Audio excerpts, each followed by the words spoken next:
Entrevista aqui com o vereador Luciano Almeida. Ainda? Ainda. Eu só estou preocupado com a pergunta do doutor Hugo Aze, viu, velho? Ele quer fazer uma pergunta. Luciano, você começou sua fala falando sobre Fabrício Faro, até a matéria que Caio publicou. E eu percebi que 20% da sua fala foi sobre Fabrício e 70% foi sobre 80. Paulo Aze. 80, né? 80 Paulo Aze. Eu queria saber se o Paulo Aze é o líder do grupo, é o chefe, é o deputado federal que traz... Por que ele não é o candidato? Ele acha que o momento não é oportuno. O nome de Paulo Aze é um nome que carrega um legado, uma história. Vocês sabem que historicamente sempre foi usado na política o nome das famílias tradicionais, como se fosse os câncer da cidade, os Aze, os Paulilos e tal. E eu sempre saí em defesa e mostrando para as pessoas, e não tenho aqui que jogar confete em vocês, mas aqui o que vocês produziram e a família de vocês produziram, aqui vocês deixam, vocês investem, reinvestem aquilo que vocês ganham. E homens e mulheres trabalhadores, eu tenho essa admiração e falo despreocupadamente, mas até pouco tempo o prefeito aqui na rádio usando essa pecha da família Aze. Paulo sabe que tem esse estigma que carrega, porque infelizmente as pessoas não têm o que falar de Haroldo, de Arnoldo, de Darlan, um exemplo, mas pega essa pecha de que Aze, e aí você vê historicamente, o único Aze que ocupou um cargo nesses últimos tempos foi Arnoldo, e que contribuiu de forma essencial e foi um dos melhores secretários de serviço público. Verdade. Eu posso dizer porque eu trabalhei lado a lado dele. Então, o Paulo sabe que carrega toda essa... Vem de um partido mito, né? de direita, leal, desde a primeira sua candidatura e eleição para deputado estadual, as 3 eleições de deputado estadual no DEM, as 2 de federal no DEM, não é fisiologista, é um cara que tem ideais. Então, por isso que eu falo com esse carinho e com esse respeito de Paulo Aze, porque além de ele é um líder nato, ele não impõe a liderança, ele dialoga com sua base, da pessoa mais simples do que está ali o apoiando, a pessoa que é considerada... E Paulo ouve, Paulo senta conosco e dialoga. Então, eu digo, muitos que estão na base do DEM, e é um partido que se consolida, porque temos homens e mulheres que pensam de forma progressiva, de forma democrática, e Paulo consegue transmitir essa confiança e essa liderança para nós. Poucos aqui podem falar pelas ações do DEM. Arnoldo é credenciado, Gensen, Fabrício Faro, eu, Marco Antunes... Mas claro que nenhum partido já o disse, claro, uma figura importante. Temos aí Rodrigo Moura, Wesley Negão, pessoas que... Porque até eu vejo o Fabrício Faro como um nome não é tão forte. Exemplo, Paulo Aze seria um nome muito mais forte do que Fabrício. Mais forte também. O seu nome seria muito mais forte do que o de Fabrício. Por que Fabrício? Quero que minha hora chegue, mas acho que no momento ainda tá é de fortalecimento e consolidação do Tem um nome. zap aí? Deixa eu ver aí. Um áudio. Bom dia a todos aí do programa Primeira Mão e aos ouvintes. Ouvindo aí o vereador falando que o partido dele caiu no Arapuca apoiando o Joaquim Neto. Só que o Joaquim Neto não era do partido dele? Como é que eles caíram no Arapuca? Isso aí é enganar o povo de Alagoinhas. Eles estavam juntos aí até os 45 minutos do segundo tempo, e depois que houve um desentendimento entre o deputado federal e o prefeito. Agora aí ele vem dizer que...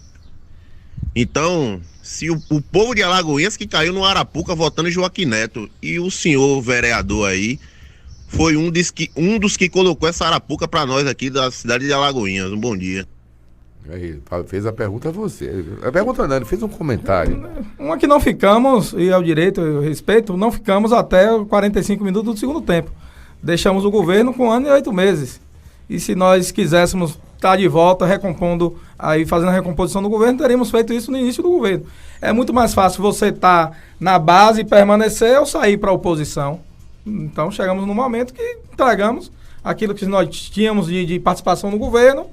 Eu fui convidado a ficar, e eu disse naquele momento, numa conversa que eu tive com o Cardoso, o irmão, o Mano Cardoso e o prefeito, eu disse a ele que estaria deixando a base em outubro de 2018, que iria entrar em quarentena novembro e dezembro de 2018, que voltaria em 2019 na oposição. E assim estou.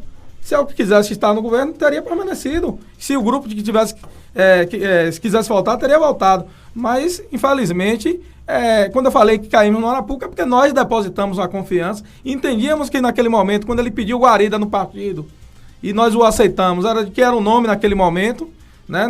Não era a nossa opção, não era a opção do DEM naquele primeiro momento. Nós pretendíamos continuar na aliança com Paulo César, porque já vimos de uma aliança vitoriosa, e mesmo com os desentendimentos, existia o respeito em nossos espaços para contribuir para a administração. Então, fico muito à vontade de falar aqui, não temos nenhum engodo e temos feito uma posição naquela casa responsável, pautada em denúncia, ou suposta denúncia, procurando documentar, provocando os órgãos reguladores, Ministério Público, Justiça, para que nos dê resposta.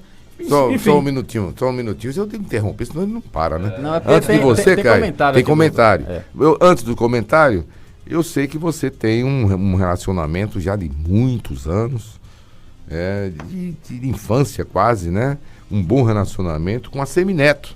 Você tem visto ele, tem conversado com ele? Desde 98, quando ele... Há mais de 21 anos, né?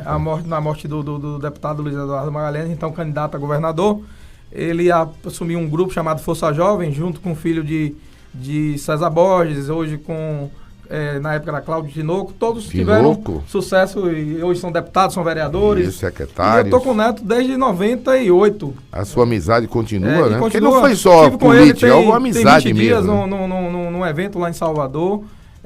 Não vou lhe dizer que tenho diariamente, mas se eu precisar falar com ele tem portas abertas, as pessoas que trabalham com ele me conhecem, me chamam pelo nome, me chamam pelo apelido. O Neto, graças a Deus, é uma relação que se estreitou, eu me impus ao longo da vida e ele tem uma admiração, um respeito por mim, existe uma reciprocidade, me trata carinhosamente, me chamando de Lu, onde me encontra, me identifica em algum restaurante, em alguma viagem. Não esqueceu de você, né? Então temos uma relação boa e respeitosa, e eu confio na liderança, nas decisões, e é um amigo próximo, Paulo que bom. É conselheiro, um dos conselheiros do prefeito ACM Neto, né, nosso presidente nacional. E, Caio, Fabrício será apresentado, ele está numa viagem com uma comitiva que foi aqui de Alagoinhas para beatificação de Madre Emília Riquelme, que é a fundadora da instituição da Congregação Santíssimo Sacramento. Madre Emília vai ser beatificada e Fabrício, representando a faculdade, foi com algumas beatas, com alguns católicos aqui da cidade, numa excursão. Ele está em Madrid, a beatificação vai ser agora no sábado, e assim que ele retornar, o deputado vai estar marcando para nós irmos numa comitiva, para ele ser apresentado ao prefeito de Salvador, ACM Neto, como o pré-candidato, o candidato oficial do DEM Alagoinhas, para o pleito de 2020. Vamos lá, Caio. Aqui, Haroldo, a Rejazan Nascimento, acho que esse é o nome.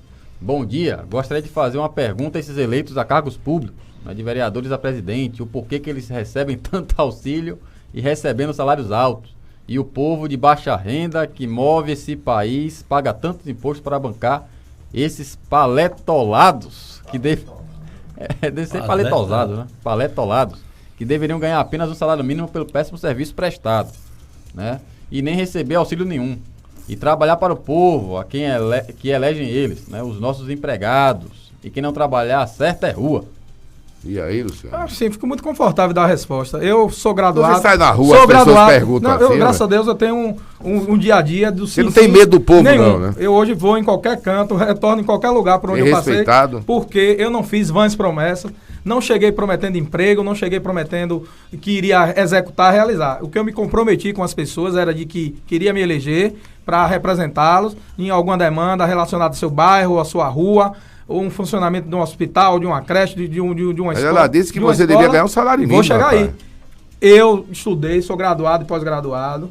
Se tivesse aí numa grande empresa, estaria recebendo um salário também a nível do aquilo que eu me preparei. E se nós, vereadores, eu digo por vereadores que estamos na ponta, não tivéssemos o dever e sentirmos o dever e a obrigação de ajudar aquelas pessoas que batem na nossa porta. Se morre alguém é na nossa porta que vão buscar o caixão ou o ônibus. Está doente, medicamento na nossa porta. Quando não consegue fazer um exame no SUS, é na nossa porta. E você tem dado dinheiro assim? Haroldo, político nenhum quer meter a mão no bolso para estar tirando dinheiro, não. Mas, infelizmente, a circunstância nos força a fazer esse trabalho. O cara sabe onde você mora, qual é o seu carro, onde é que você compra pão. Você está entendendo, doutor Paulotti? Então, é um dinheiro, e eu digo, e posso responder pela maioria dos colegas, que no final do mês a gente se facilitar, né? Sai no vermelho. Distribuiu o dinheiro. Sabe por quê? Aí precisa de uma cadeira de roda, a gente vai e providencia. Se precisa de uma fralda de geriátrica, a gente vai e providencia. Bota dentro de um carro, o carro nosso e a gasolina que nós recebemos. Não tem uma cirurgia eletiva. Tem que levar em Catu, né?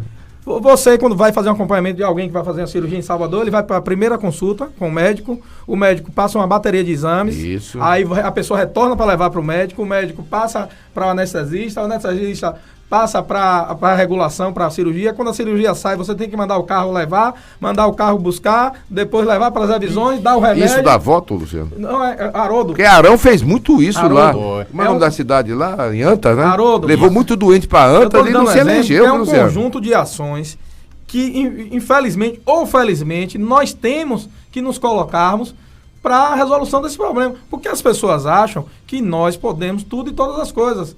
Chegam os diversos pedidos, daqueles que são de necessidade aos mais supérfluos. Fazer a rua, construir alguma coisa, asfaltar a rua. Eu tenho uma rede social bastante ativa, eu procuro me comunicar diariamente com a população, principalmente através das redes sociais. No final do ano passado eu produzi uma revistazinha para prestação de contas do mandato. Esse ano, agora, no final de ano, estou trabalhando outro material, porque eu tenho dado uma produção ao mandato e eu não quero ser... Você é católico, né, Luciano? Eu fui católico. Foi? Foi. Não é mais não? Hoje eu estou congregando na Primeira Igreja Batista. Ô, rapaz, eu não sabia disso não, anos. Rapaz. Eu já ia lhe perguntar se você Mas não tem uma relação Vaticano, muito boa, rapaz. Tem uma relação muito boa com meus irmãos da Igreja Católica, participo não tem problema das festividades. Nenhum. O Deus nosso é um só. É um só. O que unifica nós a Deus é a palavra. Denominação religiosa afasta o homem de Deus. Qual é a igreja que você está congregando? Primeira Igreja Batista. Primeira Igreja Batista, conheço demais. Denominação religiosa, afasta o homem de Deus. Alô, pastor Vanderli. Que aproxima o homem de Deus a palavra, é o amor ao próximo. Cara bom, rapaz, aquele pastor Vanderli. E não me coloco na igreja como evangélico. Eu sou um discípulo, estou no aprendizado, na transformação, e o que eu busco na igreja é nada mais do que o alimento espiritual. Não faço de igreja e de religião trampolim político. São 7h56. Vamos ter baú hoje? Vamos ter. Vamos abri-lo? Antes de mais nada, eu tenho que falar. Ó, pai, você não está falando no microfone. Não. Aí fica difícil, amigo. O advogado, doutor Juraci, doutor Juraci, mandou aqui uma mensagem dizendo o seguinte, dizendo que o programa tá bom, gostou da discussão. Gostou da discussão sobre a questão da sentença, né, do Lula, que está mantida. Agora ele diz o seguinte, que os direitos políticos de Lula continuam cassados.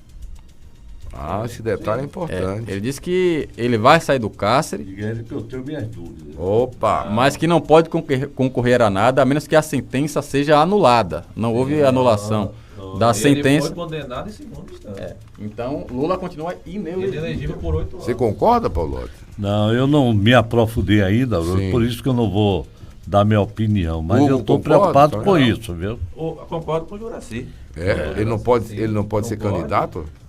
A lei da ficha limpa é clara. É clara. Aí também em segunda instância, 8 anos. Pronto. Não muda essa regra, né? Não muda essa regra. Agora aqui, só para vocês, só para última notícia aqui, você lembra do Lavue? Aquele prédio que deu aquele problema com o Gedel lá na Barra? Sim. Rapaz, em depoimento no TRF1, Gedel chora e nega ter ameaçado Marcelo Calero. Marcelo Calero era do ministro, né? Que teve aquele problema e acabou... Temer, né? Pois é. Então ele chorou, o Gedel de novo. Agora eu vou lhe perguntar, Hugo, e o nosso ex-presidente da Câmara, o nome dele, rapaz? Eduardo Cunha, também está nesse meio? Tá nesse meio. Todos estão. Vai ser solto, rapaz? Tem, tanto ele quanto o ex-governador Sérgio Cabral. Verdade. Como é, rapaz? Sérgio Cabral também. Sérgio Cabral vai sair da prisão? Não, pode sair. Olhe bem o verbo que estamos usando. Rapaz, isso vai dar que procó. Pode sair. Vai pra um e não sai pra outro, rapaz? Mas cada caso é um caso, Haroldo. Sérgio Cabral, ele tá preso preventivamente. Pois é. Ainda tá preventivamente. E Eduardo Cunha? Eduardo Cunha também. Então esse não sai. Preventivamente é mais difícil sair. É mais difícil, né? É. Mas que os advogados vão trabalhar. Sim, o papel do advogado é isso. Eu digo, essa decisão do STF, essa nova decisão, só foi boa para os advogados. Porque agora... Luciano, obrigado, Luciano, por ter vindo. Isso é boa, eu recebi colocado. Eu vai trabalhar direito. Eu me coloco à disposição da bancada. Eu, semana que vem, vou estar promovendo na Câmara uma sessão para nós debatermos a questão da proteção dos animais. Eu criei, nosso mandato foi autor da lei que cria o Conselho Municipal de Defesa e Proteção dos Animais, e a gente vai estar lá trabalhando algumas conquistas que já foram feitas. Agradecer a sensibilidade do prefeito Joaquim nesse ponto, e nós convergimos de forma positiva. O município, uma provocação do nosso mandato, junto com a Fundação Anjos de Quatro Patas, conseguimos a doação de um terreno de 4.000 metros quadrados para a construção da sede da fundação. E aí temos uma audiência dia 13, a gente vai estar debatendo, divulgando algumas leis e a implantação do conselho. Eu queria pedir, semana que vem, espaço só para vir tratar desse assunto do conselho e fazer o convite às pessoas.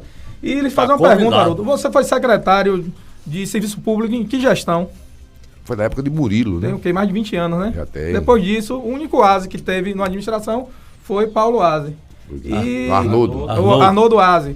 E Paulo é um nome, Hugo, que eu tenho certeza que Paulo pretende ter um sonho. Claro que todo mundo tem esse sonho de governar a sua cidade. Claro. E eu sei que um dia Alagoinhas vai fazer esse reconhecimento ao grande homem, ao grande político, e o amor e a dedicação mesmo que Paulo... Com a pouca votação que ele teve aqui... Mas a votação de Paulo, Hugo, passou pela questão do cenário político na época. Nós não tínhamos um governador competitivo, nós não tínhamos um palanque de presidente, a esquerda demonizou dizendo que Paulo ASE e os deputados de oposição tinham votado, a oposição ao governo da Bahia e ao governo, que tinham votado na reforma trabalhista, prejudicando os trabalhadores, que foi uma grande mentira, e depois do PT eleito a nível Estado, Rui botou a lei e que tirou direitos realmente do trabalhador e prejudicou o trabalhador.